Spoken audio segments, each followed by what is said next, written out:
Welcome, you are listening Radio Central News. I'm Chandni and now news in detail. The number of recovered COVID-19 patients has exceeded the total active cases in India for the first time on Wednesday.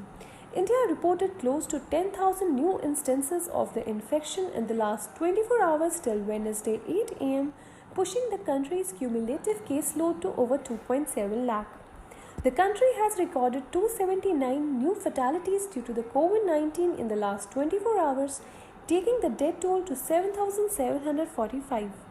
The number of active cases in the country stands at 1,33,632, while 1,35,205 people have recovered and one patient has migrated.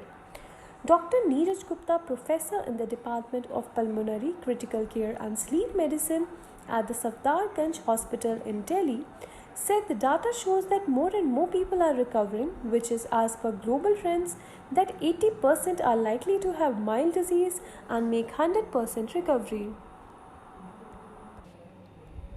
The Enforcement Directorate brought back over 2,300 kg of polished diamonds and pearls worth Rs 1,350 crore of firms belonging to Nirav Modi and Mehul Choksi from Hong Kong.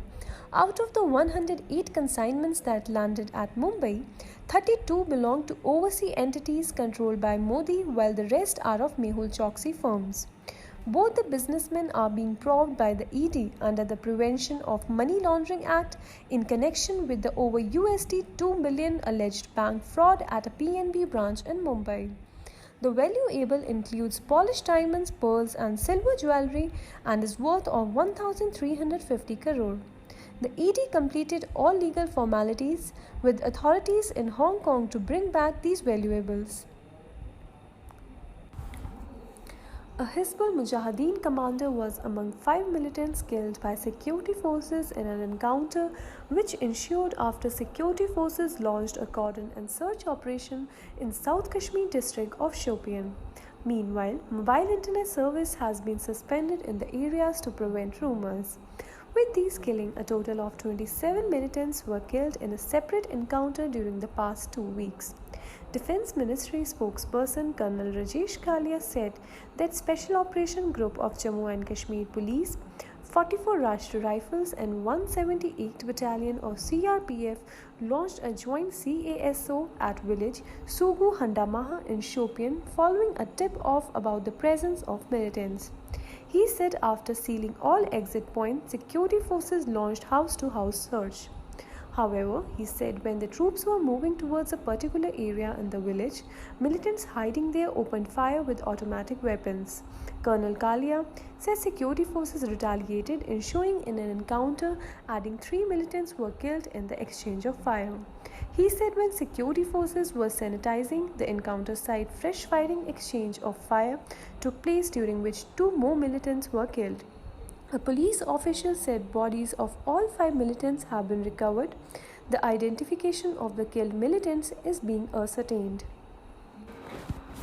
PSU Major Oil India said 2 of its firefighters died at the site of a major blaze at its Bhangjan well, which has been spewing gas uncontrollably for the last 15 days in Assam's Tinsukia district. The 2 firefighters had gone missing after the well caught fire on Tuesday and their bodies were recovered by the NDRF team. Spokesperson Tridi Hazarkia said their bodies were recovered from a wetland near the site.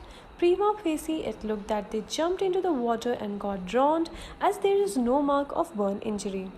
The exact cause will be ascertained only after the post-mortem. A firefighter of the state-owned ONGC suffered minor injuries during efforts to control the blaze, which Oil India said could take as long as 4 weeks to be put out. US Senate on Wednesday unanimously confirmed General Charles Brown Jr. as Chief of Staff of the US Air Force, making him the first flag officer to lead one of the nation's military services. As per a media report, Vice President Mike Pence took the unusual step of presiding over the vote, something he usually does to break ties. But Brown's confirmation 98-0 was not close.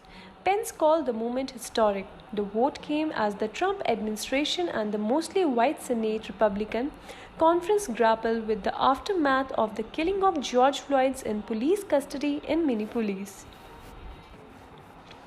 The BSE Sensex jumped by 290.36 points to close positive at 34,247.05 on fresh buying in realty, bankex, finance and energy stocks. The Nifty of National Stock Exchange too jumped by 69.50 points to 10,116.15. The sectoral indices like realty, bankex, finance, energy and healthcare lifted the market. In scripts, IndusLand Bank, Kotak Bank, Reliance Industries, HDFC, Axis Bank and SBI gave support to rise the market. However, selling in auto, metal, oil and gas and capital goods capped from further gains. That is all for the today's news bulletin. Stay tuned to Radio Central News for more updates.